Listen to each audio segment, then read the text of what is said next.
Yes, reka twongere tubaye ikaze kuri Rio Talk Rwanda aho tuba tuganira namwe amakuru ajya atandukanye by'umwihariko dufokasinga ku makuru y'imikino. Uyu munsi reka tugaruke tuganira namwe ku makuru yo ku mugabane w'Uburayi arimo kugenda avugwa nkuko mubimenyereye. Mbandi Avero ariko mbandi kumwe na Ruganzu umeze neza. Meze neza cyane nta ribi Avero nawe nizere ko ari uko nguko n'abadukurikiye audience yacu nizere ko imeze neza cyane abantu berereye Majyepfo amajyaruguru uburengerazuba burasiro bwaryo ndetse n'umujyi wa Kigali n'abantu dukurikiye berereye hanze y'u Rwanda. Yego n'abantu badukurikira cyangwa se babasha kubona ibiganiro byacu bari hanze y'imbibi z'u Rwanda bose reka twongereye tubaye ikaze. Reka dutangirire mu ikipe ya Atletico Madrid ariko bifite aho bihurira n'ikipe ya Chelsea de Blues. Ni ku musore wabo bamwita Julian Alvarez, uyu musore w'umunya-Argentine ku ikipe ya Chelsea n'umwe mu biri gutera imboni.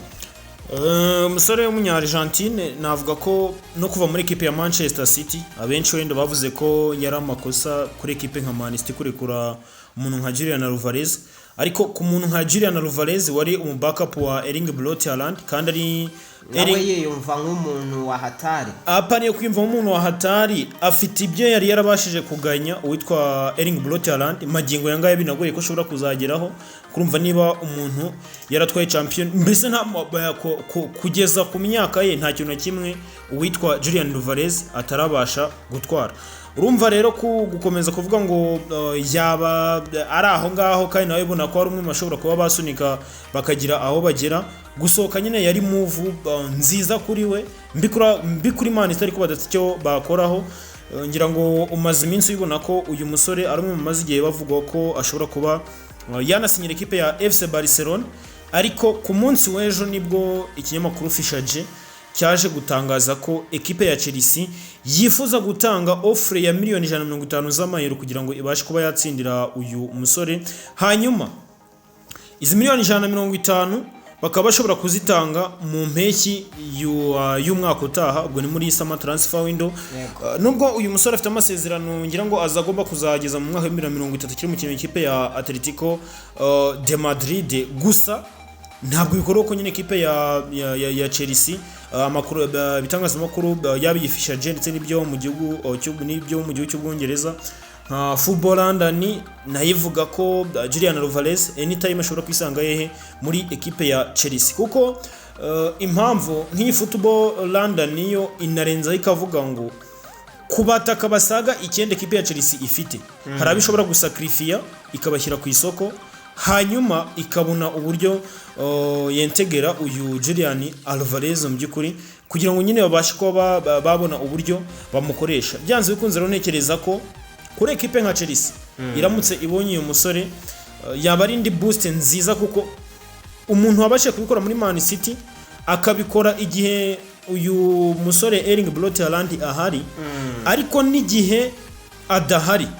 hose agakomeza agatwara. Noneho ikintu cyatunguraga abantu ni uburyo Julian Alvarez atari wamwataka navuga ngo ukeneye cyagihe kirekire. Niba umushyizemo ku munota 80 asimbuye Erling Braut Haaland making sure ko byibura bashye kubona igitego cyangwa se yabashe gutanga iki assist. Urabyibuka igihe yavunikaga, igihe Prito Kevin De Bruyne yavunikaga, araza afata equipe ya Man City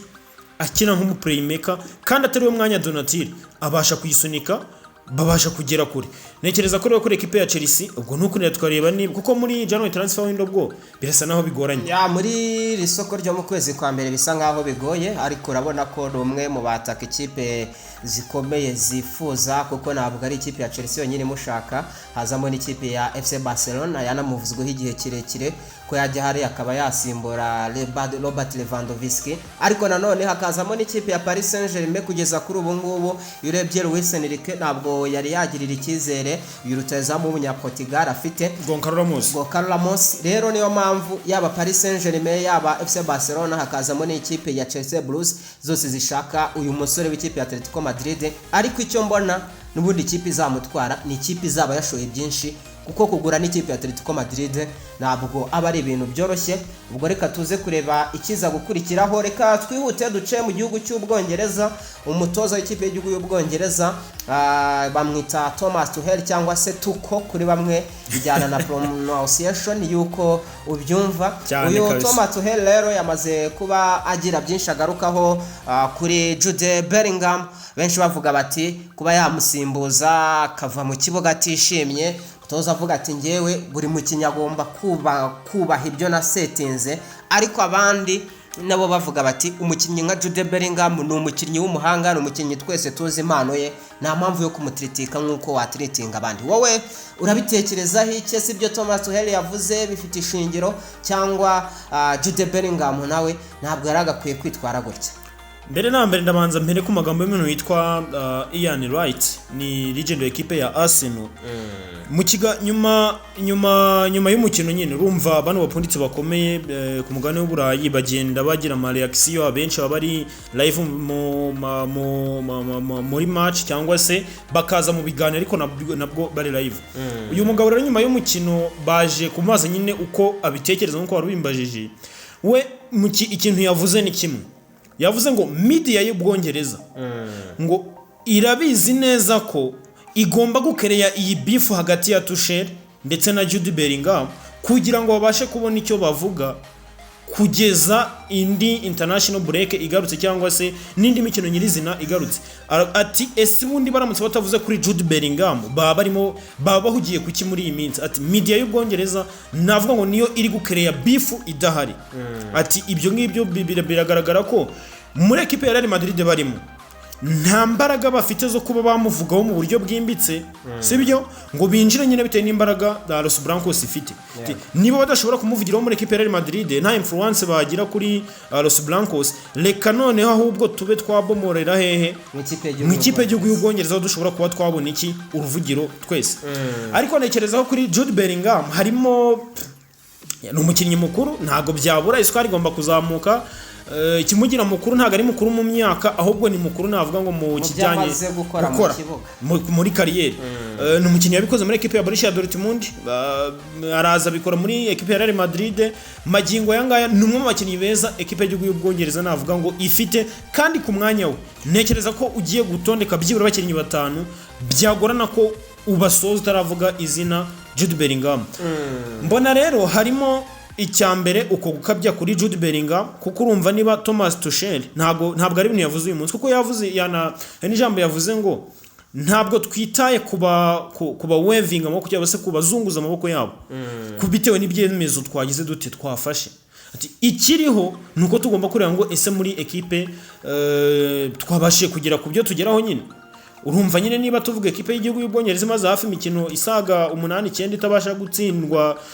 no kwinjizwa igitego bidashoboka, byanze kunze nyine urumva bifite ishingiro. Yari yanabivuze mbere avuga ati ntabwo na grantisa Jude Bellingham, Harry Kane, Cole Palmer ndetse na ba Phil Foden ko bashobora kuzagira mu kibuga icyarimwe. Rero ntekereza ko kuri Jude Bellingham musimbuzwe iminota 80 hafi n'itanu akivumbura nabyo ushobora kuba wenda wabirebaho. Ikindi ariyumva nibyo nk'umukinnyi w'umusitari, ariko ntekereza ko hakaba yaza mu kintu cya flexibility n'ibiganiro hagati y'umukinnyi umutoza. Biragaragara ko ntabwo ari ready guhinduka, kandi ku ruhande rumwe wanamwumva ufite iyi swadi y'Abongereza navuga ngo utayibayemo seriye bishobora kukugora. Yego ashobora kugiramo ikintu cya seriousness cyane, akagira ikintu cya rigueur iteye ubwoba, nanone wenda byarangira nabi na Sterling bikamugarukaho. Criticism ntabwo zabura, ariko iyo birangiye neza still nubundi indabyo zihabwa wowe ki umutoza. Ariko nekereza ko ahangaha nakabazo toto, kuko yanavuze ati ese uwitwa Tuchel bwo niwe mvuga, ati ese uwitwa Rodgers we kuba yinjiye nta n'iminota 20 cyangwa se 15 agiye gukina, ati mutekereza ko yishimye? Ati rero ibyo ngibyo byo nekereza ko Jude Bellingham atari big deal cyane ku buryo bishobora kuba byateza ikibazo. Tunabihoza na Carlo Ancelotti bamubajije batese ninde mukinnyi wagereranya na Jude Bellingham, aravuga ati ku bwanjye Jude namugereranya na Kaka. Ati uyu urebye uburyo Jude yitwara mu kibuga, ati ni umukinnyi w'umuhanga cyane, tiko bwanjye namugereranya nka Kaka, cyangwa se ari muri type y'abakinnyi nka ba Kaka. ati he is really talented, physically very strong and excellent at penetrating into the box. I have never complained once about Bellingham's character. Bellingham is very professional, serious and trains hard. Aturebye rwose ni umukinnyi ufite tarati, afite imbaraga, ati iyo yinjira muri box ni umuhanga cyane, ati ntabwo nigeze na rimwe ngira ikibazo ku myitwarire ya Jude Bellingham. Ati ikindi ni umuprofesiyoneri, ati ari seriye cyane, ikindi iyo mu myitozo ayigezemo nabwo yitoza cyane. Ubwo rero nawe ni Kaka wagarukaga kuri Jude Bellingham. Reka tuvaho ngaho, yes, kuri ni Ancelotti wagarukaga kuri Jude Bellingham. Reka tuve mu ikipe y'Abongereza duce mu ikipe ya Arsenal the Gunners. Nabo bafite ikibazo navuga kitari buze kuborohera, biraza kujyana nuko basanga imvune ya Magalhaes ihagaze, ariko kuri Calafiori we yagarutse. Wowe uyu musore kuba yaba adahari bagiye kwinjira muri London Derby, ubwo ndavuga bakina n'ikipe ya Tottenham Hotspur, wabibona nk'icyuho cyangwa se abandi basore Mikel Arteta yaguze muri iyi saba, by'umwihariko harimo Hincapié ndetse na Mosquera, urabona baza bagahagararana na Saliba bakaba bagira icyo bakora? Kuba icyuho ni icyuho, kuko gutakaza umukinnyi nka Saliba nka Magalhaes already partnership dufata nk'iya mbere, ngiye nyifata kandi ntekereza ko ni ibintu nshobora kwemeranya n'abantu benshi. Partnership ya Magalhaes na Saliba ni imwe mu ma defense meza navuga ko ariho magingo yangaya, currently niyo ya mbere kuri nge. Urumva niba wari ufite abo bakinnyi bamaze kubasude umwaka avamo, already hari changement igomba guhita izamo, wabyanga wabyemera. Ariko nanone ikintu cyiza kiba kiriho niki, nuko uba ufite ikintu ya swa def igufasha byibura kurotatinga ku buryo nyine utazi kuvuga ngo uvuyemo n'ugiyemo nibyo ari muri starting 11, ariko uri uwo nakwita ko ari umusimbura, urwego rwe ruri hasi cyane. Mu by'ukuri ugiye kureba kuri uyu Mosquera, ntabwo wenda wamwita umukinnyi w'igitangaza, ariko ushobora kuba wavuga uti ashobora kuba yaza akaziba icyuho. Indi nkuru wakwita nziza nuko Calafiori byibura aragira ati araza kuba yagarutse ahari kuri derby, London Derby, Tottenham versus Arsenal, kubera ko nanone gutakaza Calafiori ukavuga ngo mfite uyu Lewis Skelly, nibyo ushobora kuvuga ngo Lewis Skelly, Thomas Tuchel urabyiko ko mu biganiro byo gukora yavugaga ati ukeneye game time, ukeneye equipe guha umwanya wo gukina kugira ngo ubashe kuba muri groupe ya equipe nationale y'Ubwongereza. Byanze bikunze kuba udafite Calafiori ukazana Skelly, urumva ukaba utanafite Magalhaes ukazana uyu musore Mosquera, urumva ni remplacement ziri force icyarimwe, remplacement ebyiri ziforuse ziziye rimwe utari wateganyije. Ariko ibaye imwe ukaba ufite bavuga uti ndazana Mosquera, mwasusiyeho Saliba, ushobora kuba wavuga uti savana aribi. Ariko nanone cya kintu cya Swad Depuf nagarukaga icyo kizaho gufasha nuko ushobora kuba udafite uyu musore William Saliba, Gabriel Magalhaes, sibyo, ukazana uyu Mosquera akaza kuba yakina hehe muri axe centrale afatanya na Saliba, cyangwa se ugafata uyu musore Calafiori ko nawe ni umwe mu basore bafitemo iyo polyvalence, akaba ashobora kuba yaza gukina hehe muri axe centrale agafatanya nande na William Saliba. Ubwo bikanagendana ngo ese mu myitozo n'iki banyeretse, ni urumva nyine uko byagenda kose nk'umutoza agomba kureba ngo nihe partnership nshobora gusimbuza ikaba byagenda neza. Umufite Mosquera ukaba ufite Calafiori wifitemo iyo polyvalence, ufite na Pierre Hincapié wifitemo iyo polyvalence, so kuba yakina kuri nk'umu fullback cyangwa se gakina hehe nk'umusentro midfielder, nabyo nekereza ko biza gufasha equipe ya Arsenal. Gusa nyine icyo ntabwo cyabura, ariko ntabwo mbibonamo nk'icyo cyane kuri equipe ya Tottenham Hotspur. Yatweretse ko nyine itari serious, kuko nurebe imikino ibiri bamaze gukina ako nayo yagukubita nibyo ariko nayo yagutsinda, nibyo birashoboka wenda na derby igira ibyayo, sibyo. Ariko nanone kuri match bakinira equipe ya Chelsea, match bakinira equipe ya Manchester United, ni equipe ya Tottenham Hotspur yatsinzwe mu buryo bumwe nyine. Urashakisha umuntu ushobora kubasohorera umupira muri mediane ukamubura. Uyu musore ngira ngo ni Parinya ubona ko nyine ni ibintu nyine atamasteringa ashobora kuba yaza agakina neza akaba mwiza mu kijyanye na recuperation ama interception ariko ijyanye no gusohora baro muri mediane equipe ya Tottenham Hotspur ugasanga ni ikibazo none no kuba iyi equipe ya Tottenham Hotspur navuga ngo imaze igihe idafite witwa uyu Mohamed Kudusi nabyo nako birimo birayikostinga ikintu kinini cyane ntago mbona ko equipe ya Arsenal equipe yatangiye kuba yakwiziza abantu ko ishobora kuba yatwara igikombe ariyo kuza guterwa ubwo na equipe ya Tottenham Hotspur kubera ko yabuze umukinnyi umwe kandi ifite abandi bakinnyi navuga ngo bashobora kujya muri iyo myanya bagakina. Reka tuze kureba ni iki kiri buze gukurikiraho ariko urumva ko ni na match tuzaganiraho cyane mbere yuko twinjira muri weekend tureba ese amakipe agarukanye iki nyuma ya international break. Reka duce mu ikipe ya FC Barcelona muri iyi weekend match baza gukina n'ikipe ya wenda tutarayivamo ngira ngo wanayibonye ko uwitwa Rodrigo Guz ibitangazamakuru byo mu gihugu cya Espagne bari ikitwa Madrid Universo cyaje kuba kivuga ko uyu musore nawe ashobora kuba yakwinjira muri equipe ya Arsenal hanyuma equipe ya Arsenal ikamutanga miliyoni 80 z'amayero ariko miliyoni 60 zitangwa initially hanyuma muri mu ma add-ons bagashyiramo clause ya miliyoni 20 Arsenal kuri Rodrigo Goes yego iramukeneye icyo nyine nacyo ushobora kuba wahita ukibaza why kubera iki barimo mbona bigoye baramurikingayo n'abakinnyi ifite hari imbere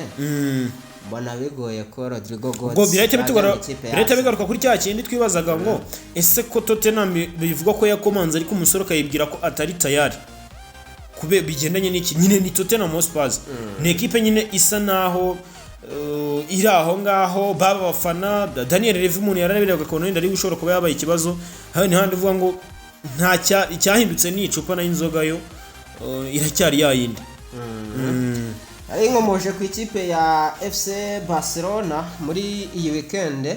zaba ari ku munsi wo kuwa gatandatu ku isaha 11:15 baraza kuba bafite umukino n'ikipe ya Athletic Club Bilbao uyu mukino rero baraza kuba bawukinira kuri Spotify Camp Nou baraza kuba bayigarutseho 45,000 nibyo biza kuba biri muri Camp Nou ubwo rero ni inkuru nziza ku basore ndetse n'abakunzi b'ikipe ya FC Barcelona muri rusange kubera ko bari bamaze igihe bakumbuye kugaruka kuri Camp Nou ikindi ubwo nuko abasore bayo batandukanye baraza kuba bagarutse uza kuba adahane ni Pedri ariko urebye abandi benshi baraza kuba bari kuri iyi match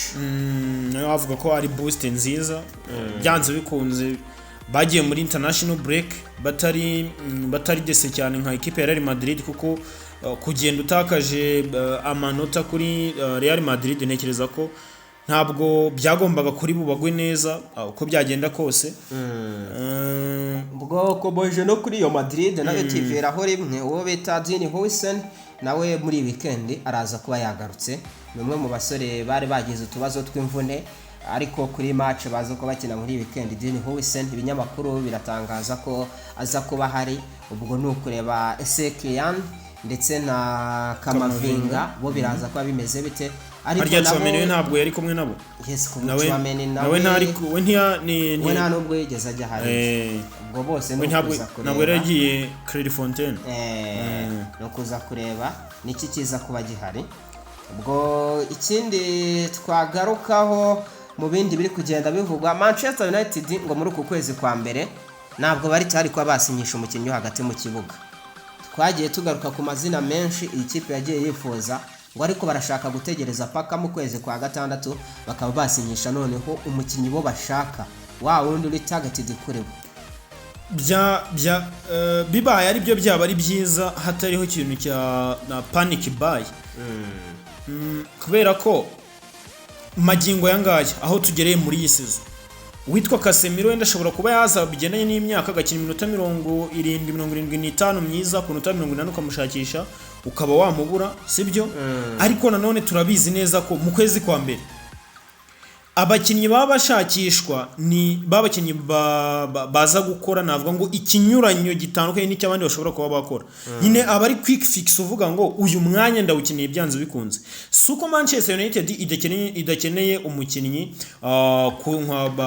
w'umukaseri ariko nanone iyo ugiye isubije amaso inyuma urajya no kwisaba kwibaza ngo ese ninde mukinnyi nshobora kuba nashyigura mu buryo bunyoroheye sibyo ntamutanze ayo mafaranga menshi kandi yazigahita abasha kuderivaringa atabyo byo kuvuga ngo araje ariko Casemiro still aracyahari hanyuma n'undi wisange Casemiro akiri navuga ngo akiri kumuryana uwo mwanya kandi n'ubundi uwo mukinnyi ushobora kumuzana ntabashe guhita derivaringa mu buryo navuga ngo bwa nyabwo kuruta uko ari gutegereza mu kwezi kwa gatandatu isoko ry'igura n'igurisha riri open ukaba wajya gushakisha umukinnyi uza kugufasha mu buryo navuga ngo bweruye kuko turavuga n'uyu Carlos Baleba tuvuge ko muri uku kwezi kwa mbere ashobora gukomanga byanze bikunze ibiganiro wagirana na Carlos Baleba na ekipe ye muri uku kwezi kwa mbere iyi January transfer window nibyo mushobora kugira muri summer transfer window ni ibiganiro bibiri bitandukanye mu kwezi kwa mbere ugomba kuzuvugisha iki inoti ariko mu kwezi kwa gatandatu n'umukinnyi w'ubwe n'igihe pushinga akavuga ati nyamara igihe kirageze ko nshobora kuba natekereza kujya hehe muri ekipe y'inzozi zanjye nkava ahangaha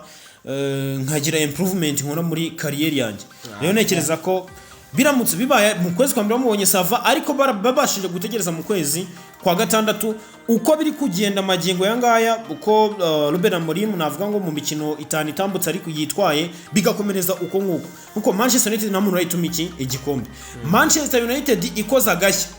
ikabasha kubona Champions League sava ariko ntekereza ko Man United nabonye Europa League ntekereza ko nawe yaba ari success kuri Ruben Amorim kuri bo kuva ku mwanya wa 15 ukaza noneho kwisanga ufite sport y'Uburayi navuga ngo cyaba ari ikintu gikomeye even nubwo yaba ari conference conference ni kure nubwo yaba ari conference ni kure aha agomba mbona nyine hari aya makipe kwisanga muri utu turushanwa ngo twa conference nka Chelsea umwaka ushize warabirebaga kabonera ahantu idakwiye kubira cyakora uzi ikintu kiba gisuzuguritse kukitabira ntugatware no ukanakitabira ntugatware noneho yabiseretse kurushaho kandi twabonye ko haba hari udukipe twishi twagukubaganira ubwo ikindi turi ku kijyanye no gukina hagati mu kibuga ngo buriya Chelsea yo na Manchester United mu biganiro Chelsea yaproposaga Manchester kuri Garnacho yashakaga gushyiramo Romeo Lavia ariko Manchester avuga ngo ubuzima bwa Lavia turabuzi ati nimugumane boro yanyu mutwishyure rero twabasabye muri Garnacho ariko babahiye Wera ko Romeo Lavia ugiye kubara imikino yakinnye se irabarika ubwo yaragarutse bari hanze hafi kugeza mu kwa 10 ahita kuri ya match nyirango Chelsea yanganyijemo muri nakarya ni Karabage muri Champions League yavunitse ku munota wa 8 kandi wumva ngo ubwo hari habayemo guturuna Swad bari bamusimbuje bavuga ati ngwino ujyemo Caicedo na waruhuka nese buri